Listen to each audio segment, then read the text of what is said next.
Assalamualaikum warahmatullahi wabarakatuh. Jadi kita hari ini mau ngapain nggak? Kita hari ini mau belajar, kita mau bikin video tentang pajak spesifik, pajak proporsional, dan pajak maksimum. Nah jadi buat yang pertama, saya jelasin aja. Jadi sebelum kita ngejelasin, perkenalan dulu. Nama saya Davina Marifan dengan NIM 241016065. Oke, jadi nama aku Muhammad Aga Novel Fadila dengan NIM 24111116055. Jadi kita langsung aja yang pertama. Jadi saya akan menjelaskan apa itu pajak spesifik. Jadi kita akan membahas tentang materi pajak di video kali ini. Nah, pajak spesifik itu adalah sejumlah pajak yang pajaknya itu sifatnya tetap dan dikenakan pada setiap unit barang. Nah, jadi pajak ini tuh bakal berlaku ke barang dan jasa yang dijual dan tanpa memperhatikan harga dan juga nilainya. Oke, jadi terus ada yang kedua nih. Yang kedua ada pajak proporsional. Pajak proporsional itu tarif pajak yang presentasinya akan terus sama walaupun terjadi perubahan terhadap dasar pengenaan pajak. Jadi pajaknya itu presentasi tetap sama, nggak akan berubah. Nah, jadi kita bakal ke selanjutnya itu pajak maksimum. Pajak maksimum itu adalah pajak yang merujuk pada batas atas pajak yang dapat dikenakan pada suatu barang atau pendapatan. Di pajak maksimum ini sendiri juga bertujuan untuk melindungi konsumen dan mencegah tarif pajak yang terlalu tinggi yang itu berakibatkan menghambat kegiatan ekonomi. Nah, pajak maksimum ini sendiri juga ditetapkan dalam bentuk persentase yang tidak boleh dilampaui. Jadi itu adalah 3 pengertian pajak dari spesifik, maksimum, dan juga proporsional. Nah, setelah ini kita bakal ngasih contoh soal ya, tentang apa itu pajak maksimum, spesifik, dan juga proporsional. Nah, jadi teman-teman, kita bakal lebih tepatnya saya akan menjelaskan tentang apa itu contoh soal pajak spesifik.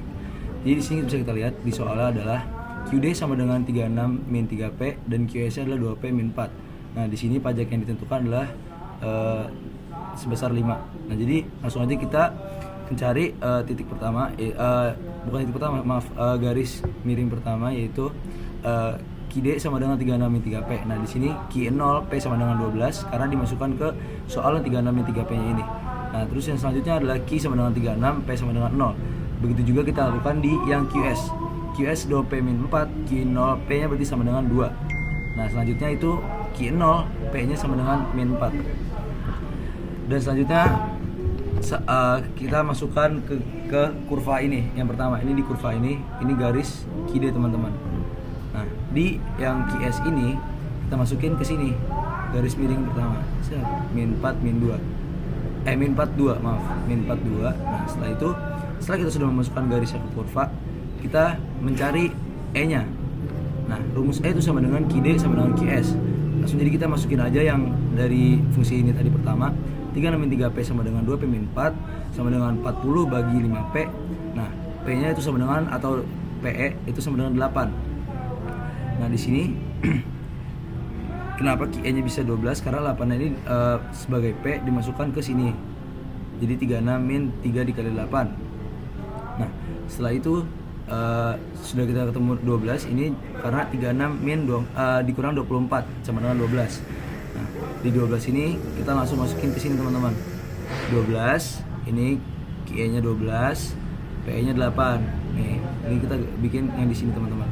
Nah, setelah itu kita mencari PS aksen. PS aksen itu rumusnya adalah PS ditambah T. Nah, sama dengan QD sama dengan 36 min 3P, 3PD sama dengan 36 min Q.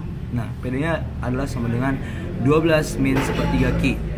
Nah, sama juga yang kita lakukan pada QS, 2P min 4, 2P sama dengan Q tambah 4, PS sama dengan 1/2 Q tambah 2. Nah, setelah itu kita sudah ketemu PD dan PS-nya. Jadi langsung saja kita masukkan ke kurva yang ini nih. Setelah itu sudah ketemu PS aksennya, sudah mencari PS aksen, kita langsung masukkan ke PS aksen yang PS aksen selanjutnya sudah dijadikan bentuk seperti ini. Kita sudah ketemu 1/2 Q plus 7. Tadi sudah tulis di sini. Dan setelah itu kita masukkan ke sini nih. Jadi kita lebih tepatnya kayak kita inilah teman-teman, kita operasikan 1/2 Q sama dengan min 7 karena 7 pindah ke kanan jadi min. Nah, Q sama dengan min 14. Maka Maka di sini kita tulis min 14 dan 7 teman-teman. Nah, oke, setelah itu kita sudah menemukan min 7 dan min 14 buat garis yang miring keduanya. Kita lanjut ke E aksen teman-teman. Nah, E aksen ini rumusnya adalah PD sama dengan PS aksen. PD tadi sudah kita temukan yaitu 12 min sepertiga Q sama dengan 1/2 Q plus 7. Nah, 1/2 Q plus 7 ini dari sini, PS aksen tadi ini sudah kita masukkan ke kurva juga. Nah, jadi 12 min sepertiga Q sama dengan 1/2 Q plus 7 itu sama dengan 5/6 Q. Nah, 5/6 Q ini kita operasikan menjadi 5 karena ini bentuk pecahan jadi di balik penyebutnya sama dengan 5. Nah, kenapa QE aksen dan P aksen bisa 10? Karena 5-nya kita masukkan ke fungsi yang di sini. Jadi QE aksennya 6, P aksennya 10. Nah, kita masukkan ke kurvanya. Jadi di QE aksen 6, P aksennya 10 teman-teman. Nah, sudah semua garis dan titiknya sudah kita masukkan ke dalam kurvanya. Selanjutnya kita akan menghitung pajak konsumen, pajak produsen dan juga pajak akhir. Pajak konsumen rumusnya adalah P aksen min PE sama dengan 10 min 8 karena kita sudah mencari P aksen dan PE-nya sama dengan 2. Nah, duanya ini dikali dengan Q aksen sama dengan 12. Untuk pajak produsennya E dikurang pajak konsumen 5 dikurang 2 sama dengan 3 dikali Q aksen. Q aksen 6 berarti 18. 3 dikali 6 18, 2 dikali 6 12. Nah, setelah itu kita jumlahkan 30. Nah, kenapa dijumlahkan ini? Untuk memastikan apakah pajak akhirnya itu benar. Jadi langsung aja di pajak akhirnya 5 dikali Q aksen yaitu sama dengan 6 sama dengan 30. Jadi di sini kita sudah melihat hasilnya 30 berarti hasilnya sama teman-teman. Jadi itu saja buat pajak spesifik. Oke teman-teman, jadi sekarang kita masuk ke pajak maksimum dulu. Oke, jadi di sini bisa kita lihat PD sama dengan 36 min Q, kemudian PS sama dengan 2 Q plus 6 dan teksnya itu yaitu 6. Kemudian di sini kita telah dulu 36 min Q, Q-nya sama dengan 0, P-nya sama dengan 36. Jadi Q-nya ini tinggal ditutup aja untuk mencari P-nya. Kemudian di sini Q-nya itu sama dengan 36 dan P sama dengan 0. Nah, kemudian di sini di garis P sama Q-nya ini kita tarik garis di kurvanya yang dimana di sini 36, kemudian di sini juga 36. Kemudian kita lanjut ke PS. PS sama dengan 2 Q seperti yang ada di sini, 2 Q plus 6. Q-nya sama dengan 0, P-nya sama dengan 6. Kemudian di sini untuk yang keduanya Q-nya sama dengan min 3, kemudian P-nya sama dengan 0. Oke, kemudian teman-teman di sini untuk garis PS-nya itu min 3 sama dengan min 3 dan 6. Jadi kita tarik garis di sini teman-teman. Di sini min 3 yaitu kita tarik garis ke atas di mana itu garis PS. Kemudian di sininya 6 ya teman-teman. Kemudian kita lanjut ke tahap selanjutnya yaitu PD sama dengan PS. Berarti kita masukin dulu di sini 36 min Q sama dengan 2 Q plus 6. Kemudian dihasilkan menjadi 30 sama dengan 3 Q. Kemudian QE-nya itu hasilnya adalah 10 dan PE-nya hasilnya 26. Kemudian di sini kita pindahin teman-teman ke kurvanya. Jadi di sini ada garis QE dan PE. Di sini garis QE-nya itu adalah 10, kemudian di sini P-nya itu sama dengan 26. Oke teman-teman, kita lanjut. Jadi di sini kita mencari E aksen teman-teman. Untuk mencari E aksen itu rumusnya adalah PD sama dengan PS aksen. Dimana di sini kita masukkan dulu 36 min Q sama dengan 2 Q plus 6 plus T. Di sini T-nya kita pindahin teman-teman, jadinya minus di sini min T sama dengan 3 Q plus min 30. Kemudian hasil selanjutnya adalah T sama dengan min 3 Q plus 30. Di sini T sama dengan min 3 dikali 5 sama ditambah 30 yang dimana hasilnya itu adalah 15 teman-teman. Kemudian di sini kita lanjut ke bawahnya itu yaitu ada T, rumusnya adalah T dikali Q. T sama dengan kita buka kurung min 3 Q plus 30 Q. Kemudian di sini hasilnya adalah T sama dengan min 3 Q kuadrat plus 30 Q. Oke teman-teman, kemudian kita lihat di sini kita akan mencari PS aksen, dimana nanti akan dimasukkan ke kurva di atas ini teman-teman. Jadi PS aksen itu sama dengan 2Q plus 6 plus 15, dimana hasilnya adalah 2Q plus 21. Kemudian di sini bisa kita lihat Q sama dengan 0, P sama dengan 21. Q sama dengan min 10,5, P sama dengan P sama dengan 0. Kemudian di sini kita masukin teman-teman, kita tarik garis di sini ke atas, yang dimana titik bawahnya itu yaitu min 10,5, di sininya adalah 21. Kemudian ini garis PS aksen teman-teman. Kemudian di sini kita mencari titik maksimum teman-teman, atau bisa kita singkat yaitu Tmax, di mana T aksen sama dengan 0. Kemudian di sini kita masukkan yaitu min 6Q plus 30 sama dengan 0. Kemudian di sini kita hasilnya adalah min 6Q sama dengan min 30, di mana hasil akhirnya adalah QE aksen itu adalah 5 dan P aksen itu adalah 31. Dan di mana kita kemudian kita masukin ke kurva sini teman-teman. Di P aksen sini, P aksennya itu 31. Kita tarik garis ke bawah, kemudian di sini Q aksennya itu 5 teman-teman. Kemudian di sini kita akan mencari TK, TP dan T, yaitu pajak konsumen, pajak produsen, kemudian yang terakhir ada pajak terakhir ya, teman-teman. Jadi di sini untuk TK kita adalah 31 min 26 sama dengan 5 dikali 5 sama dengan 25 teman-teman.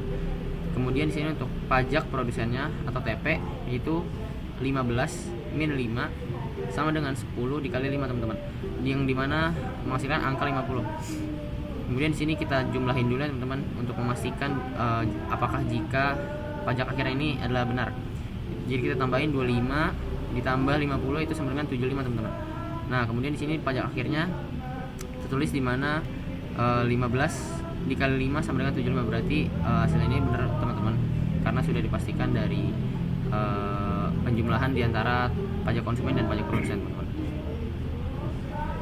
Nah, jadi teman-teman buat yang selanjutnya saya akan menjelaskan tentang apa itu pajak proporsional. Di sini kita udah siapin contoh soalnya. Nah, jadi di pajak proporsional ini bedanya sama pajak yang lainnya adalah karena di pajak proporsional ini dia ada potongan pajaknya teman-teman. Nah, jadi di soal ini ada QID sama dengan 36 min 3P dan QS 2P min 4 dengan potongan pajak yaitu 25%. Jadi langsung aja kita pakai cara-cara seperti sebelumnya. QID sama dengan 36 min 3P. Nah, Q-nya sama dengan 0, P-nya sama dengan 12.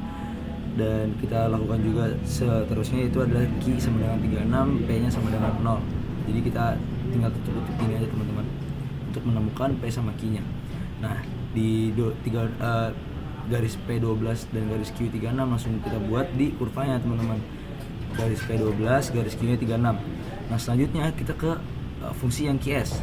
QS sama dengan 2P min 4. Sama caranya kayak tadi, Q sama dengan 0, P sama dengan 2, dan Q sama dengan min 4 dan P sama dengan 0. Langsung kita masukin ke kurvanya di sini teman-teman. Ya, min 4 nih sama 2 nih di sini. Di garis ini teman-teman, di QS-nya. Nah, setelah itu kita akan mencari E. E sama dengan rumusnya QD sama dengan QS. 36 min 3P sama dengan 2P min 4. 40 sama dengan 5P dan kita ketemu P-nya yaitu 8. Nah, cara menemukan QE-nya yaitu adalah 8-nya kita masukin ke salah satu fungsi yang ada di antara ini. Misalnya kita masukin ke yang ini. 2 kali 8 16, 16 dikurang 4 sama dengan 12. Jadi QE-nya 12. Jadi langsung nanti kita masukin ke kurvanya teman-teman. QE-nya 12, PE-nya 8. Di sini teman-teman. Nah, selanjutnya kita akan mencari PS aksen. PS aksen itu rumusnya PS ditambah T. QD sama dengan 36 min 3P, 3PD sama dengan 36 min Q. PD sama dengan 12 min sepertiga Q. Nah, ini kita tulis di sini ya teman-teman. Nih. Nah, setelah itu kita akan mencari QS. QS sama dengan 2P min 4, 2P sama dengan Q tambah 4, PS sama dengan 1/2 Q plus 2. Kita akan mencari PS aksen lagi dengan bentuk yang sudah seperti ini teman-teman. Nah, PS aksen sama dengan 1/2 Q plus 2 ditambah 1/4 P. Ini biasa penjumlahan pecahan teman-teman, jadinya 3/4 P sama dengan 1/2 Q plus 2. P sama dengan 1/2 Q dikali 4/3 ditambah 2 dikali 4/3. Nah, ini pokoknya penjumlahan pecahan pada umumnya ya guys. Teman-teman maaf. PS aksen sama dengan 2/3 Q ditambah 8/3. Jadi langsung kita sederhanain di sini. Jadinya P sama dengan 22/3. Setelah itu kita akan mencari E aksen. E aksen ini sama dengan PD sama dengan PS aksen. Nah, 12 min 1/3 Q sama dengan 2/3 Q ditambah 8/3. 12 dikurang 8/3 sama dengan 2/3 Q ditambah 1/3. Nah, di sini langsung kita dijumlahkan sama disederhanakan. Q aksennya sama dengan 9,3. P aksennya itu adalah 12 dikurang 1/3 dikali 9,3 dan P aksennya 8,9. Nah, di sini kita potong dengan potongan pajak tadi teman-teman 25%. Jadi langsung kita potong aja 25% dikurang dikali dengan P aksen. Nah, 25% itu sama dengan 1/4 teman-teman kalau jadi bilangan. Jadi 1/4 dikali 8,9 sama dengan 2,225. Nah, kita sudah menemukan pajak yang setelah dipotong oleh potongan pajaknya teman-teman. Setelah itu kita langsung aja ke TK. TK ini rumusnya P aksen dikurang PE. Nah, P aksennya tadi kan 8,9 dikurang 8 sama dengan 0,9 dikali 9,3. Jadi sama dengan 8,37. Nah, setelah itu kita ke TP, yaitu sama dengan T dikurang TK. Nah, yang TK kan tadi udah kita kurangin sama pajak persenannya teman-teman. Jadi sama dengan 2,225 dikurang 0,9 sama dengan 1,325 dikali 9,3, yaitu sama dengan 12,3225. Nah, setelah itu kita akan menemukan pajak akhir teman-teman di sini. Pajak akhirnya kita coba jumlahkan, yaitu 2,225 dikali 9,3. 9,3 ini dari tadi ini teman-teman. 9,3. Nah, sama dengan 20,6925. Nah, jadi itu buat penjelasan pajak proporsional. Nah, jadi kita udah menjelaskan tentang apa itu pajak maksimum, pajak spesifik, pajak proporsional, pengertiannya dan juga contoh soalnya ya Kak. Betul sekali. Pajak spesifik, maksimum dan proporsional. Jadi kalau misalnya bedanya itu proporsional itu bakal ada potongan pajaknya, dan juga kalau maksimum itu kita bakal mencari pajak maksimumnya, dan kalau spesifik karena angka pajaknya sudah fix, jadi langsung aja kita fungsikan ke pajaknya. Jadi segitu aja teman-teman buat video pembelajaran kali ini. Semoga kalian bisa mengerti dan juga semoga bermanfaat. Wassalamualaikum warahmatullahi wabarakatuh.